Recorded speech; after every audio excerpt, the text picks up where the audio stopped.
নমস্কার বন্ধুরা, আদুরে কিচেনে সবাইকে স্বাগত। এই বর্ষার দিনে আমি নিয়ে এসেছি এক নতুন রেসিপি, ক্যাপসিকামের চপ। বিকেলটা মুড়ি আর চা দিয়ে জমে যাবে। এই অসাধারণ নিরামিষ রেসিপিটা চলুন আপনাদের দেখিয়ে দিই।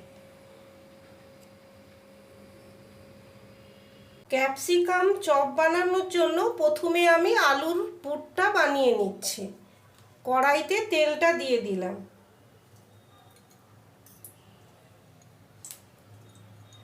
এবার দুটো আলু আমি মেখে রেখেছিলাম সেইটা দিয়ে দিচ্ছি।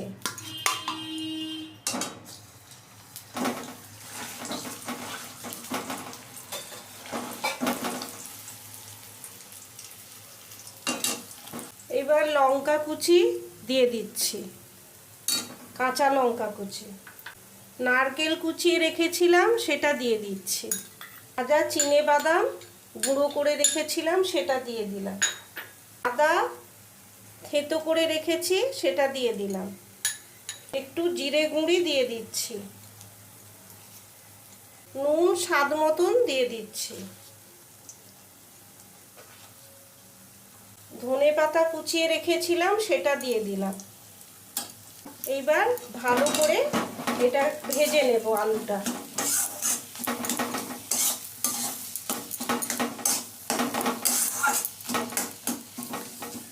সামান্য একটু মিষ্টি দিয়ে দিচ্ছি, চিনি। এবার ভালো করে পুরটা ভালো করে ভেজে তৈরি করে নেব। দেখুন বন্ধুরা, পুরটা আমার রেডি হয়ে গেছে। এবারে আমি একটা পাত্রে ঢেলে রাখছি।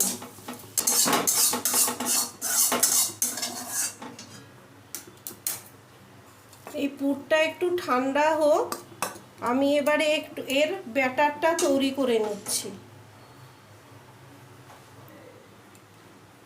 একটা বাটি নিয়েছি, এবারে আমি এর মধ্যে বেসনটা নিয়ে নিচ্ছি। সামান্য একটু নুন নিচ্ছি, সামান্য লঙ্কা গুঁড়ি, সামান্য হলুদ গুঁড়ি। ভালো করে এটা মিশিয়ে নেব। সামান্য একটু বেকিং সোডা দিয়ে দিচ্ছি।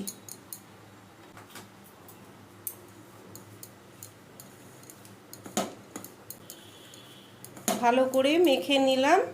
এবারে জল দিয়ে ব্যাটারটা তৈরি করে নিচ্ছি।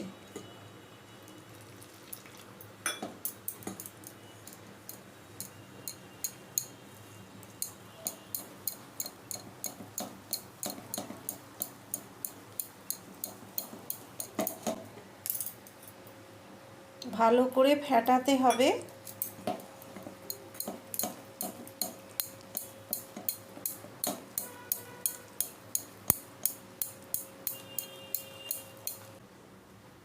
ব্যাটারটা পুরো রেডি হয়ে গেছে। ক্যাপসিকামে পুরগুলো ভরে নিচ্ছি।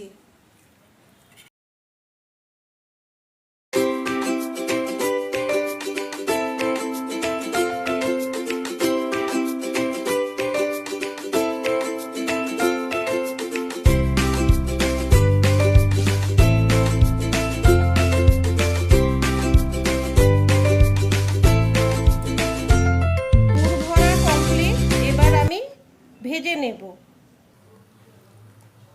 কড়াইতে তেল দিয়ে দিচ্ছি।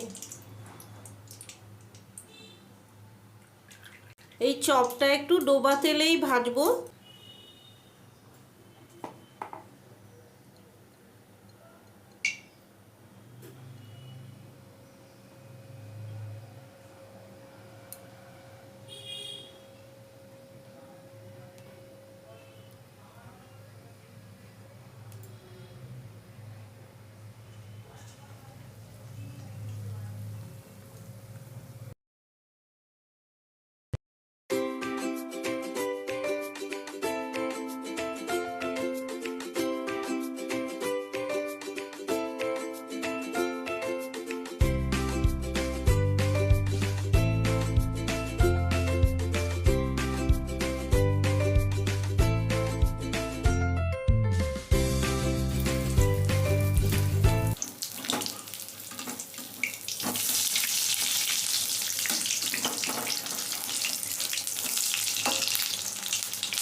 যাতে ক্যাপসিকামটা একদম নরম হয়ে যায়, তার জন্য কমানো আঁচে ভাজতে হবে চপটা।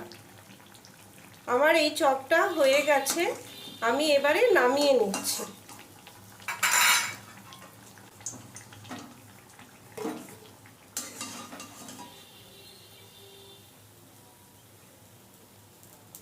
এই বর্ষার সন্ধ্যায় এই চপ আর মুড়ি, গরম চা খেতে খুব ভালো লাগে সন্ধ্যাবেলায়, আর বাচ্চাদেরও খুব সুন্দর লাগে। এবার বাকিগুলো আমি এইভাবে ভেজে নিচ্ছি।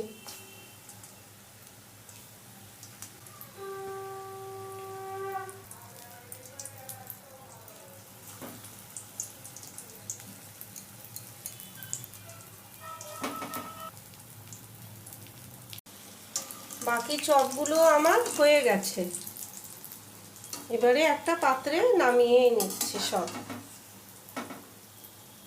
প্লেটে খুব ভালো করে সাজাতে না পারলেও খেতে যে খুব সুন্দর হবে সেটা আমি বলতে পারি। এই দেখুন, একটা ভেঙে দেখাচ্ছি।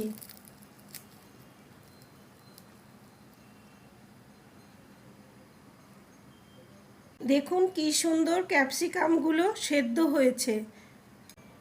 আশা করি আজকের ভিডিওটা আপনাদের ভালো লেগেছে।